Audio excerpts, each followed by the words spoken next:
changing labels, scrubbing websites, playing a political football doesn't change facts on the ground. And so, as an example, in the ag tech space, you can take away the word sustainable farming. You can take away climate change.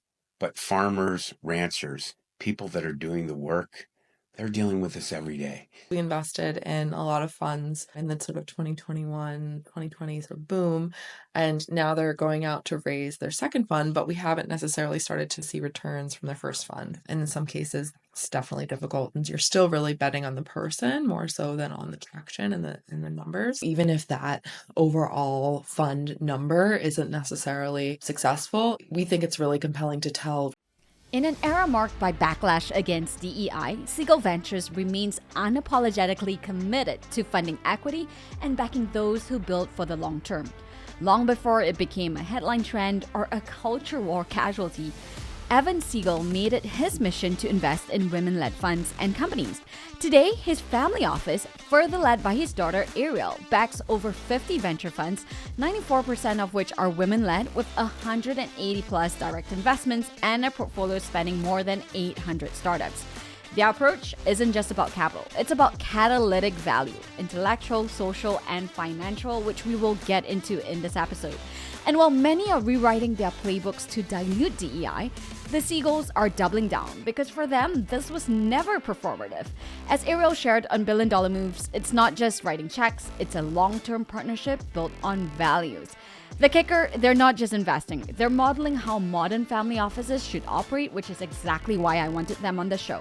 From deploying donor advised funds creatively to showing up as strategic partners beyond the wire, Segal Ventures is setting the bar for what next-gen, impact-driven family offices can and must be. I hope you have your notebooks out because I was taking notes throughout this episode. Enjoy!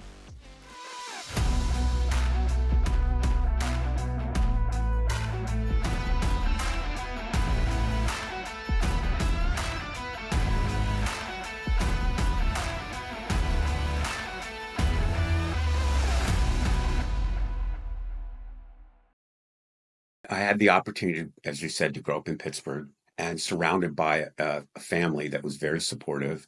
My dad had his business and my grandfather's, and from them, starting off as essentially being peddlers, as sellers, as learning how to get people to believe and trust in you.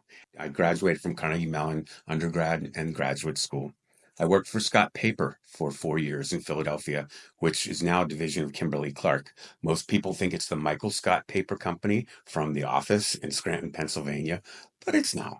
But I worked on a lot of interesting projects, both in strategic planning and then in marketing, and learned there, A, how to start to have fun selling a commodity-like product, and B, how to differentiate and actually improve margins on a product that, like toilet paper, that everyone needs but is commoditized. And yet we fundamentally changed the category by innovating in that category. From there, I then went back to Pittsburgh and took over and worked with my dad at Dormont Manufacturing. And so at 27, I found myself as the CEO of a small manufacturing business in Pittsburgh. And over the next 20 years, we grew it into a global business. We went from 20 employees to 300, from sales of 2 million to 65 million, and we sold big and small customers all around the world.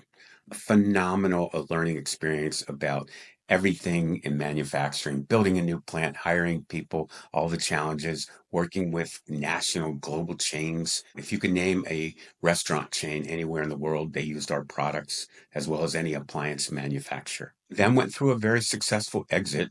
And one key part of success for that, for me, was that the factory stayed in Pittsburgh. And 20 years later, after the sale, it's still in Pittsburgh and people from me still work there.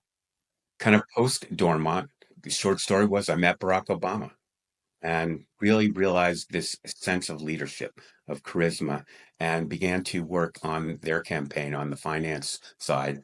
And, it was an incredible journey. And then we had the opportunity to move to Washington, my wife Tracy and I. The president nominated me to be the chief financial officer at the U.S. Department of Agriculture. And that is the third largest cabinet agency, which has a budget of $150 billion, 100,000 employees, and really touches every American in every day. After that is when I began this latest chapter of my life, which is a combination of impact investing and mission-driven philanthropy. The joy of this journey is, again, getting to speak to someone like yourself, working with Ariel and all the incredible people we work with every day. And Ariel, I mean, you've seen your father grow his company from strength to strength here, really the family business. What would you say it was a takeaway for you looking at his career? He worked really hard when I was growing up, and I saw him building something and having that ownership and impact every day in what he was doing, and was really inspired by that entrepreneurial journey. And then now in Venture to help many different startups to grow. His journey early on in my life was definitely impactful to what we're doing now in my own career. Yeah. So tell us a little bit about what brings both of you now to this journey of investing in women. I think that is front and center in everything that Segal Ventures does. Tell us the genesis of building these theses. The first thought that comes to mind is the fact that we have to ask this question is part of the problem. You know, that being said, the data and the results prove that women are better leaders. They outperform men in all types of roles, and they typically will under promise and outperform, as opposed to the typical bro coach culture that, throws out the world of all the great things they are going to do and then are off to their next whatever. Probably 15, 20 years ago, I got involved with Kiva, which was a crowdfunding platform that integrates microfinance to support people around the world. And we helped to bring that to the US and funded the first full-scale pilot. And through that experience, both globally but in the US, what microfinance has found over the years is that women borrowers pay back at a much higher rate than men. Bottom line is they're trusted more on platforms because of performance. And not surprisingly, women control a significant portion of consumer purchases every day that go on in the world. And so I started on this journey with that mindset. And what I found is that women fund managers and founders and CEOs in general, I would say, are farmers. That is, they sow the seeds to grow and nurture and support ecosystems and each other and people. In contrast, the high pressured bro culture tend to be miners. They extract. It's a zero sum mindset.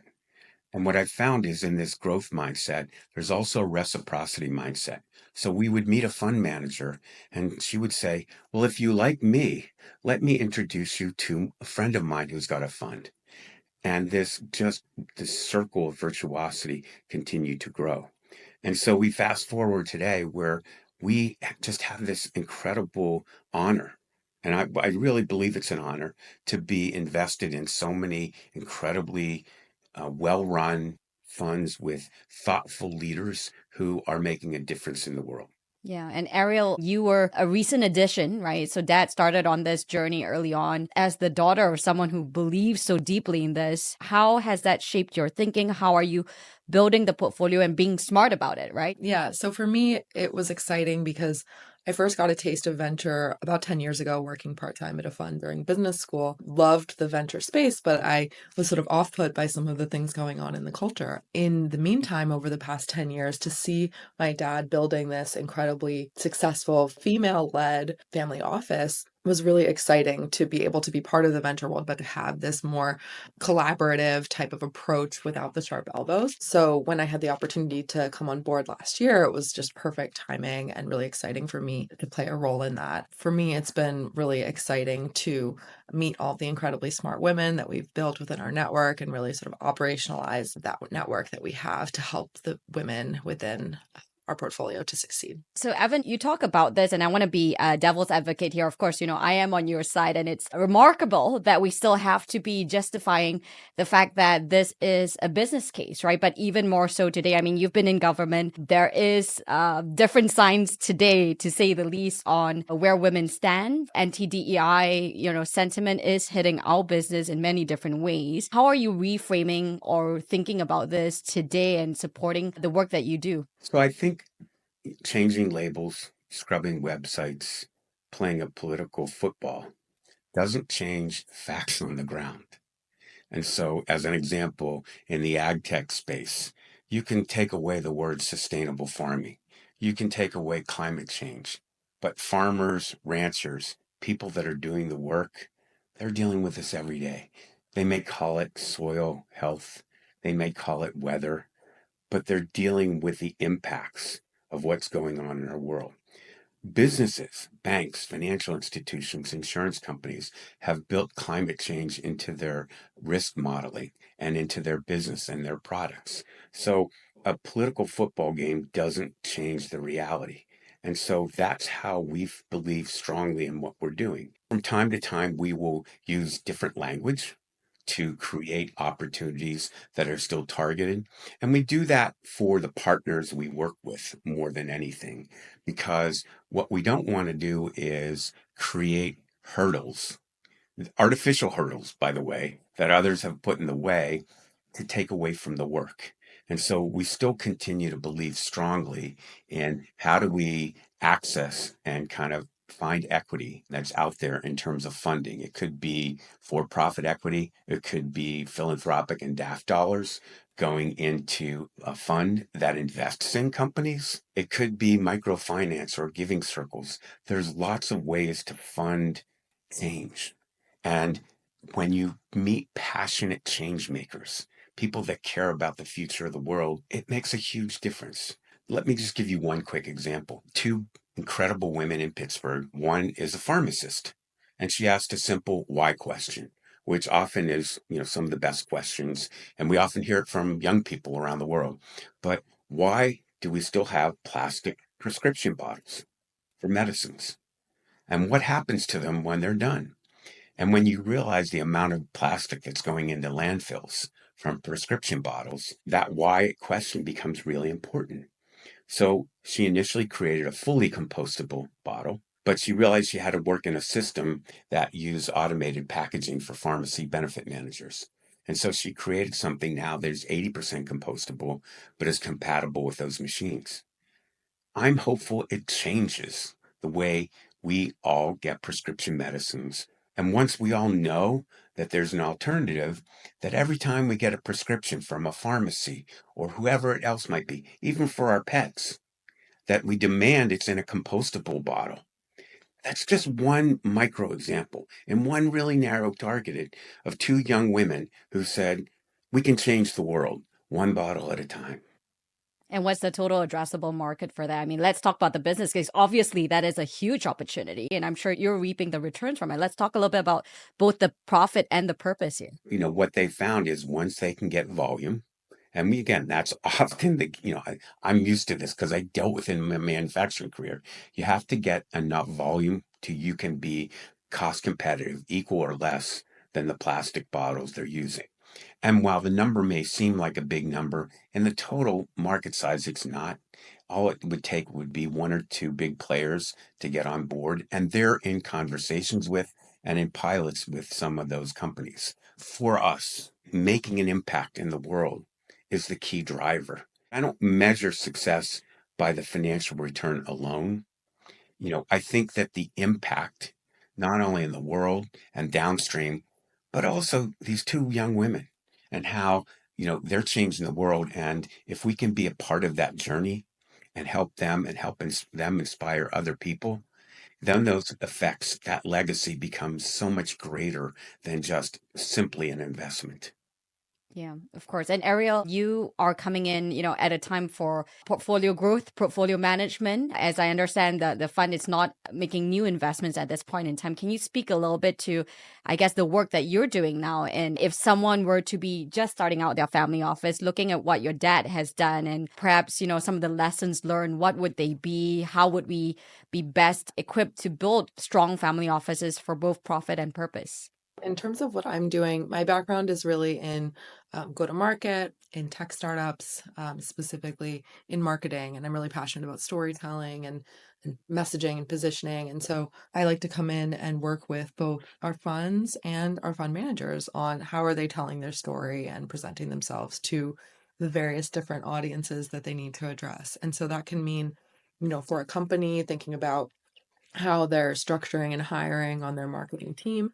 to set themselves up for success. Within a fund, it can be like, how are they supporting their portfolio companies, but also how are they fundraising? How are they positioning themselves as unique in the market? And so we're helping with everything from talent to fundraising to things like, how do you run a great AGM? How do you set up your email newsletter? Sort of thinking about all the different things that these small funds need to do outside of investing, and how can we make that easier for them. In terms of lessons learned and how to set yourselves up for success, I think ultimately it's a partnership, and it's a really long-standing partnership. And so you're going to be working with these people for a long time. So you need to make sure that there's a really strong fit in terms of personalities and values, and then making it a mutually beneficial relationship. We will make introductions on behalf of our fund managers all the time. But then, as Evan mentioned earlier, they'll say, hey, here's another fund manager that you should meet. And so it becomes a really synergistic relationship together where we're both adding value to one another. If I may here, you are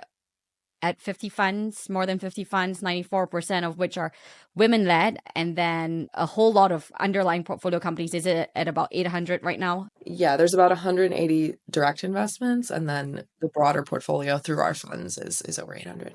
What we really tried to do, right, is to write checks into a large number of funds to really make a statement about the importance of investing in women in this space. The numbers that we've seen were just really shocking, that 3/4 of US VC firms don't have a single female investing partner. And so when we find these funds that are entirely female-led, or there's a female founding partner, we really want to support them and increase that representation in the space. And so we made the conscious decision to sort of write smaller checks to a larger number of funds.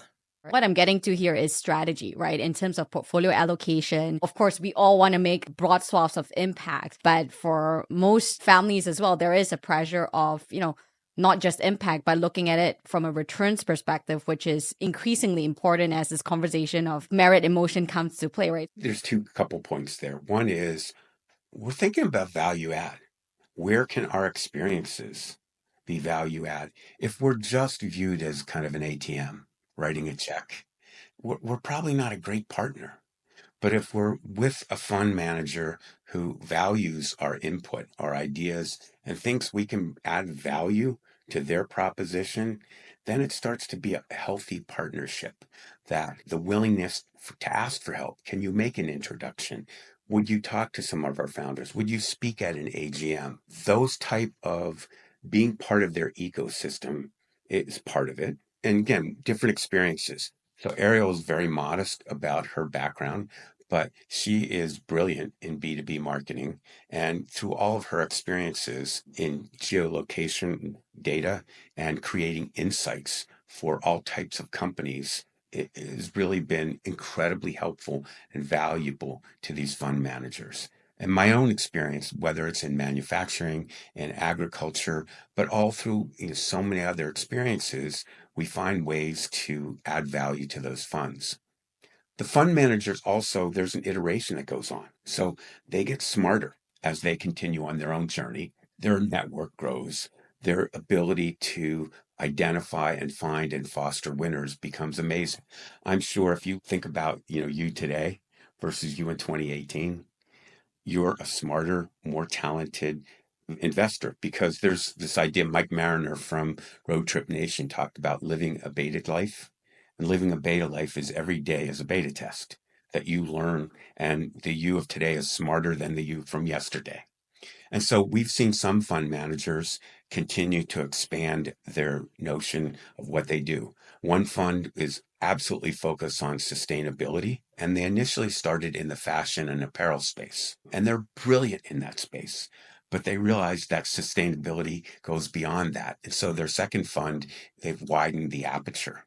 Another fund manager was always interested in tech and robotics, but she created a new fund that is a much broader portfolio that really takes into account advanced materials, telecommunications. What people talk about is deep tech, but those technologies that are going to change the future, including obviously artificial intelligence, which, by the way, we happen to see in every deck now. It's machine learning is the buzzword in every deck. You have to be smart enough to kind of dissect that and understand what they mean. So this portfolio strategy has been evolving. It's been cultivating over time. And then we throw in there from time to time just finding a founder, someone who's doing something totally innovative and creative. And I just want to meet them. I want to call them up and say, who are you? Tell me about I love what you're doing. A couple companies that are working on putting menstruation products in every public restroom for free. Now, if you ask women that question, it's an obvious, like, why are we even asking this question? And men don't even understand it. And I often say, and again, this comes from Scott Paper working in restrooms, but maybe we should take the toilet paper in men's restroom, take it out of the stalls and put it on the wall in a machine, and then they have to have quarters to access it. So they know what it's like in terms of that accessibility. And so big and small, we're trying to continue to evolve and curate our portfolio that not only delivers those type of outsized market returns, but more importantly, has this synergistic impact. And it's not, a reactive response to return.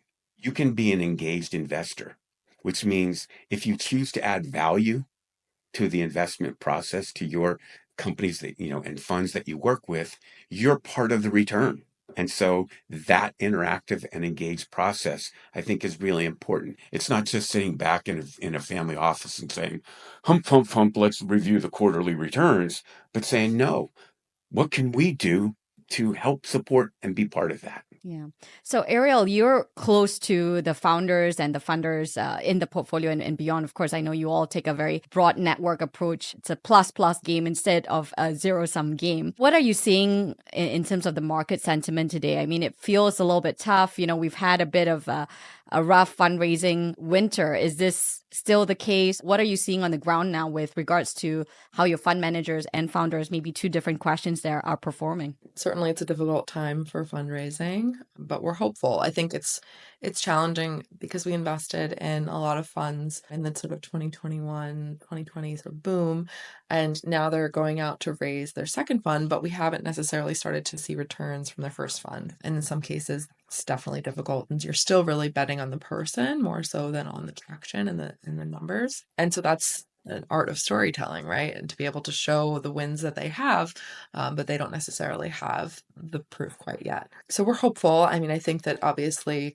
with the administration, there's a lot of turmoil and uncertainty still. But I think that hopefully we'll start to see things turn around. On the fund specifically, because I think this is very real, right? Yeah. The fact that there's no distributions, the DPIs are about due, they're out of dry powder. What strategies are working for fund managers now as they're out to build their next fundraise? What have you seen work from a storytelling perspective? Is it a wait and see market story, or they're actively out there with secondaries? Like, what has worked here? It's important to be able to show the wins where you have them. And so even if that overall fund number isn't necessarily successful, we think it's really compelling to tell really specific, tangible stories about an investment, how that investment came to be, how you added value to the investment, why they wanted you as a fund manager on their cap table, what introductions have you been able to make for them. We like to think about it in terms of both financial capital, but as well as intellectual capital and social capital on our end and how we add value. But then sort of telling that story as a fund manager is really key. So even if like the overarching fund numbers aren't helpful, they can have that sort of micro case study, I think can be really compelling. Yeah. And how about for the founders? What are we feeling on the ground here from the broad verticals that you all have invested in? They're still growing, right? I think that they're still investing in talent and just having to be a little bit more thoughtful and strategic about where they're placing their bets and where those investments are being placed. So is it in AI and platform and in their engineering team, or is it in fueling marketing dollars and sort of having to be a little bit more cautious in their approach rather than sort of throwing money at everything at once? But it really depends on the company. And again, we're invested across a wide range of sectors, everything from sustainability to women's health to robotics. And so it really varies quite a bit based on the company, as you can imagine. So you've got the benefit of, I guess, the bigger picture of where different industries are moving together and what is the through line that affects them all. And I think one of those things is, other than AI, where it seems like there's a lot of capital being put towards that rebranding, right? We've had AI for a while, but now that it's branded AI, everybody's putting money behind it. But otherwise, from a corporate standpoint and beyond, budget cuts are real. People are getting very, very cautious with their spend. Is there a case study you can share with us in terms of like how a founder was really smart in allocating resources or strategies that perhaps a founder who's listening in the rough can take away from this? Again, there's so many opportunities. We were trying to sell our products to Home Depot. And our largest competitor, who was part of a $12 billion company, owned the plumbing aisle, 30 feet. And were they going to carve out a 2 or 3 foot section for our product? We could make the greatest product in the world. But they owned the plumbing aisle. And because they owned so many other companies and so many other aisles and paid such huge rebates to Home Depot, it was going to be really difficult to get in there. So sometimes you have to take a step back and say, okay, how can we get our product in there? And we realized that in the plumbing aisle was for replacement parts. But our products were also used to install new appliances. And the largest appliance retailer in Home Depot, it was General Electric. And we said, gee, every time you buy a new appliance, a gas appliance, you need to buy a gas connector to install it with. It's required by code to have a new one. Why don't we try to sell that in the new appliance area? And so we private labeled for General Electric, who was bigger in terms of sales with Home Depot than our competitor. So it was like 12 billion versus $150 billion in size. And so we got in, and I'd like to say the back door, but we found an innovative way to get into that type of customer, which actually ended up being much easier for us. Instead of shipping direct to 6 or 7 or 800 stores, we shipped to GE's appliance manufacturing location in Kentucky, and then they did all the distribution. So you see that type of thing going on. One interesting example of, a startup that's doing interesting work, there's a company in Pittsburgh called Honeycomb Credit. They provide sub $100,000 loans for businesses that are crowdfunded. So because of the structure of how they access the money, they can provide marked lending rates lower than commercial banks. And truthfully, commercial banks don't want to lend to small businesses. It's just a pain in the rear for them. So not only have they found ways to access new markets, one of the ways we work with them is to set up a fund at the Pittsburgh Foundation, that the Hillman Foundation in Pittsburgh joined us. And those DAF dollars are being used by Honeycomb Credit to lend to businesses in the Pittsburgh market. And so in this case, what we're doing is using 501c3 DAF dollars that are used to help support and grow businesses. A local coffee shop owner, a nail salon, someone you might know who wants to expand or bring on more people or open up a second location. That is Main Street.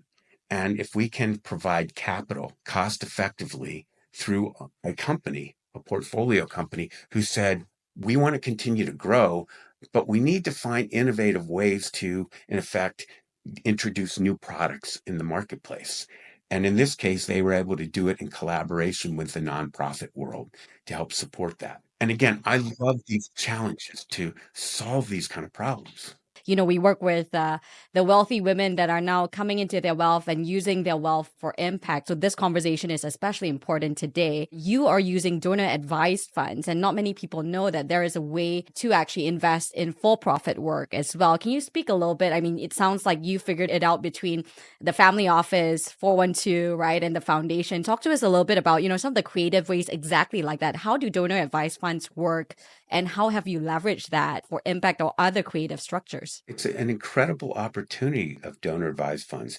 Essentially, larger foundations create an opportunity where the money is donated to them and in effect set aside where the word donor advised means you as the donor, you don't control the money. You can't claw it back.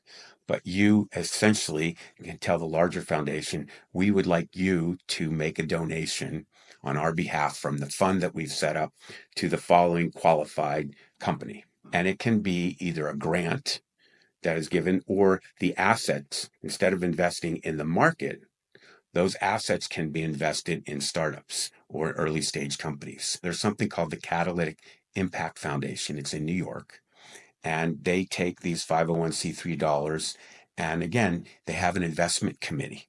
And oftentimes people that are wealthy think, well, if I give the money to nonprofits, they're not well run, and we're just, it's, one and done, not.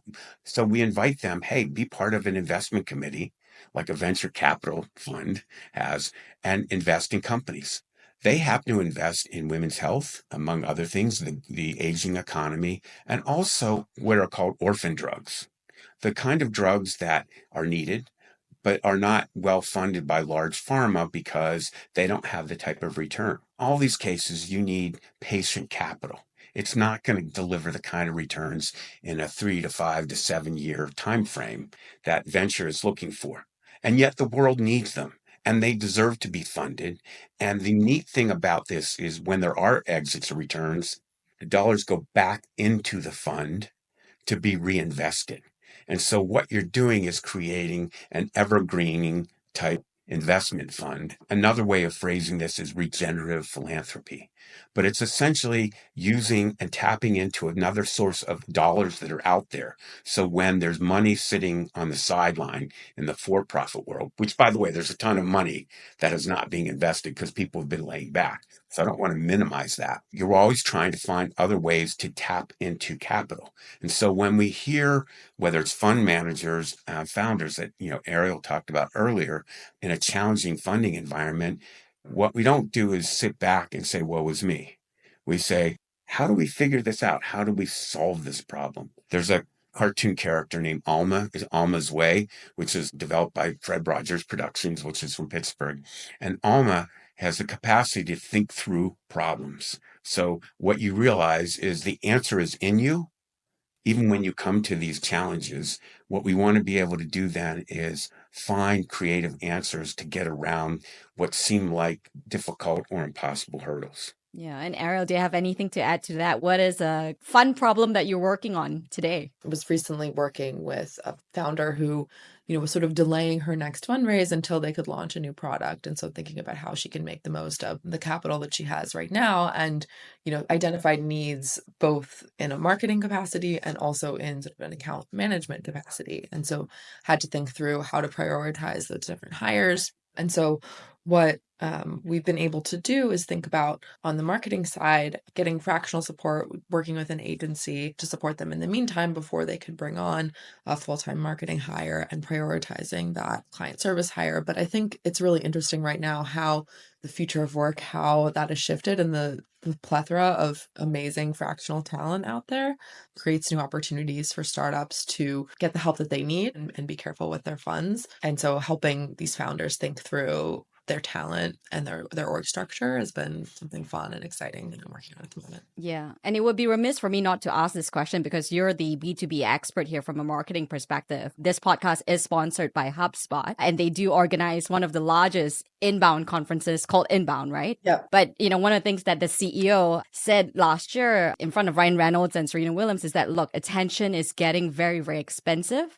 Everybody is struggling to, convert and to create that level of marketing. What have you seen work, and, what would be your advice to the founders that are tuning in from your lens of expertise, Ariel? Yeah, I mean, my guiding pillars when it comes to B2B marketing is really about meeting them where they are for different types of audience personas that can be in different places. And so for, software engineers and developers, that could be on Discord or hosting hackathons. And for marketers, that could be different industry associations like the ANA and the MMA, meeting them where they are and then speaking their language, right? And so having those authentic voices that can connect with them and tell stories in a way that adds value to them rather than just looking to extract value is really key. And so, whether that's identifying different subject matter experts and thought leaders within your organization or who you partner with who can tell those stories and, again, add value rather than just extracting it, I think is key to that authentic connection. Yeah. And Evan, I mean, it sounds like through the family,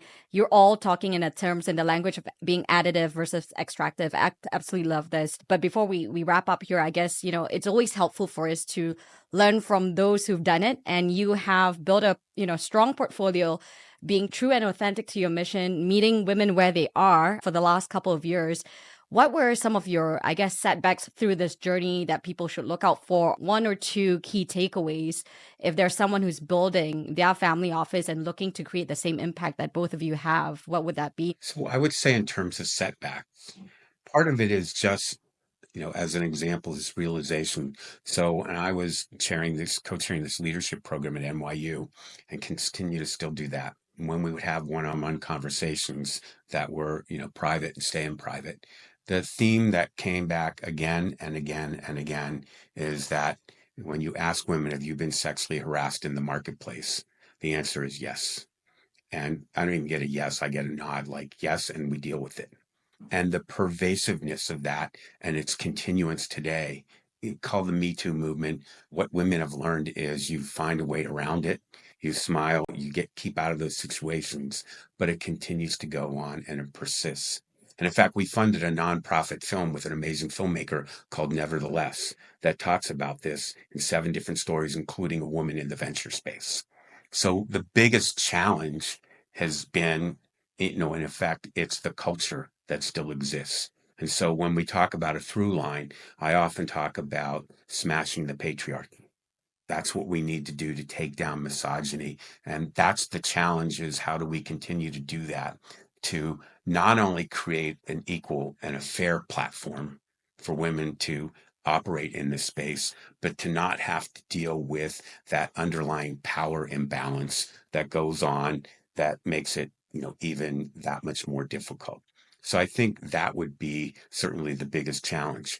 In terms of those people and successes that have inspired us, and what I would say to other family offices, I've found is that philanthropy is what speaks to people often, and developing a relationship through philanthropy then creates business opportunities. It's, again, when we talk about creative ways, I went to the Nobel Peace Center in Oslo, an incredible place.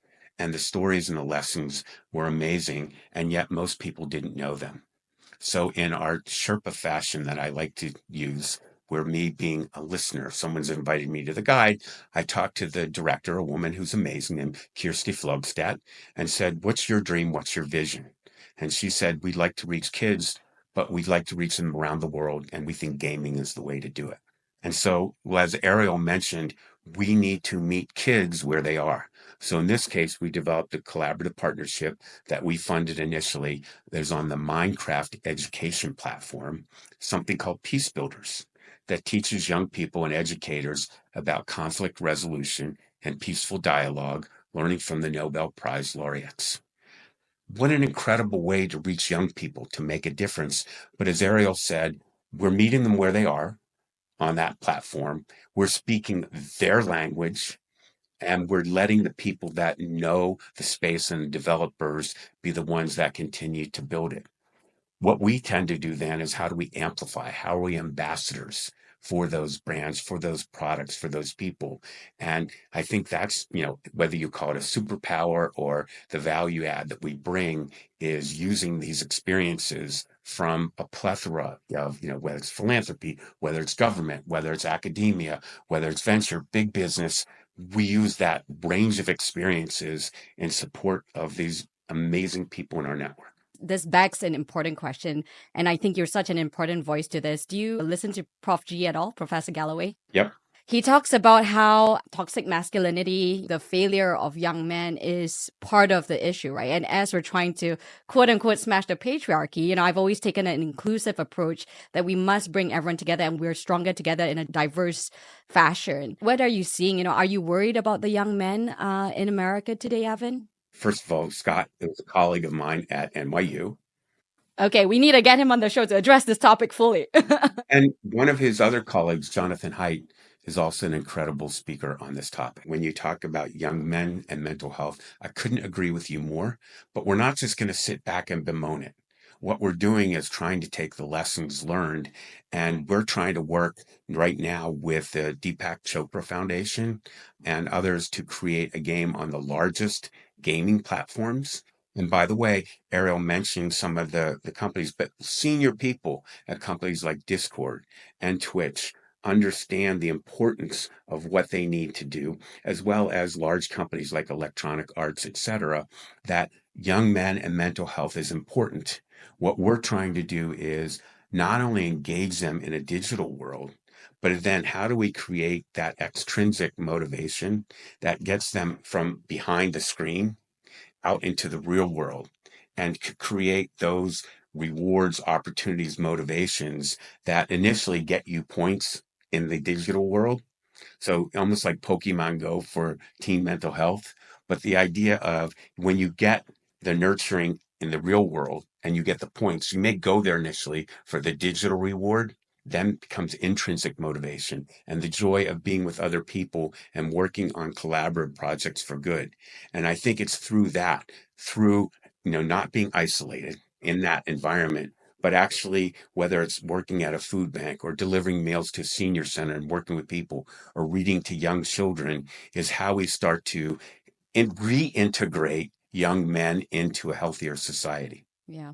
And Ariel, what would you leave as your parting words here as family offices built for impact for the long run? I think that it's critical to identify what your North Star is and what the cause that you care about is, and then find ways to support that across asset classes. And so that can be in venture, but it can also be in philanthropy or in other vehicles. And so I think for us, that's of course been supporting women and other underrepresented individuals. And then thinking about how you can also diversify your portfolio, again, across asset classes, but it can also be thinking about things like geography and not just investing in the coasts, but looking at the in-between, diversifying in terms of vintage and not over allocating in any given year. So really thinking about what is your North Star, and then how do you support that in a thoughtful way? Yeah, I love that. So being clear on your North Star, being additive, diversifying across asset classes and looking in between. I love that sort of the rise of the rest story, right? Like the rest of America exists between the coasts as well. So you've all really proven how you can align profit and purpose. Evan and Ariel, thank you so much for the work that you're doing, for spending the time with us here. And we're so excited to continue conversations and continue collaborating for the future that we all want to see. Thank you. Thank you. Thank you, Sarah. And thanks so much for tuning in this week. You can subscribe wherever you get your podcasts and follow our socials on Sarah Chen Global to get the latest on the show. It would really help me out too if you enjoyed this to rate and review our show on Apple Podcasts and share your favorite episodes with a friend. I'm Sarah Chen-Spellings and you've been listening to $1 Billion Moves.